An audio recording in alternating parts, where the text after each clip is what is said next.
Sejumlah nelayan di Lok Calang, Kabupaten Aceh Jaya mengeluh terhadap kelanjutan pembangunan Pelabuhan Pendaratan Ikan atau PPI. Para nelayan menilai pemerintah tidak serius terhadap berbagai keluhan nelayan di daerah itu, terutama yang berada di wilayah Lok Calang dan sekitarnya.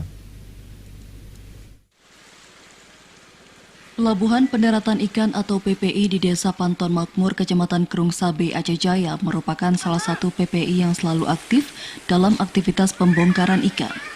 Pembongkaran ikan di PPI itu bukan hanya dilakukan oleh para nelayan setempat, tetapi juga dilakukan oleh para nelayan dari luar daerah.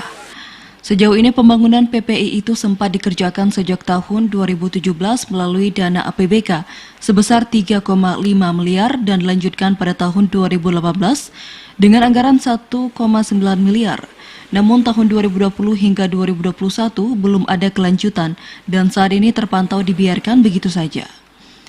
Menanggapi keluhan para nelayan di Teluk Calang, pelaksana tugas Kadis Kelautan dan Perikanan Aceh Jaya, Teguh Ridwan mengatakan, terkait kelanjutan pembangunan PPI Panton Makmur itu terkendala dengan aturan pemerintah Undang-Undang Nomor 23 Tahun 2014 tentang wewenang daerah dengan pusat.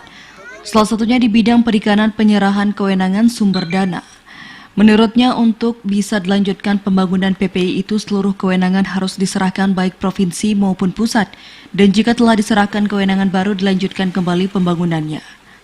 Nah, satu syaratnya adalah kita harus menyerahkan PPI itu dalam bentuk perbu atau pemilihan SK daripada Bupati untuk kita serahkan ke provinsi.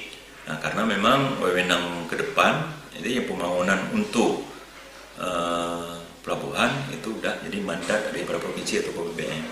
Nah, itu di kita itu belum kita serahkan. Selain itu, tidak berlanjutnya pembangunan pelabuhan pendaratan ikan di Lok Calang juga disebabkan belum adanya master plan yang baku karena di lokasi tersebut saat ini adanya 2 PPI yang berdekatan sehingga perlu disatukan baru bisa diajukan kembali untuk pembangunan baik dengan anggaran provinsi maupun pusat. Sehingga dalam hal ini sangat dibutuhkan peran pemerintah agar pembangunan PPI bisa dilanjutkan pembangunannya. Dari Aceh Jaya, Musliadi, TVRI melaporkan.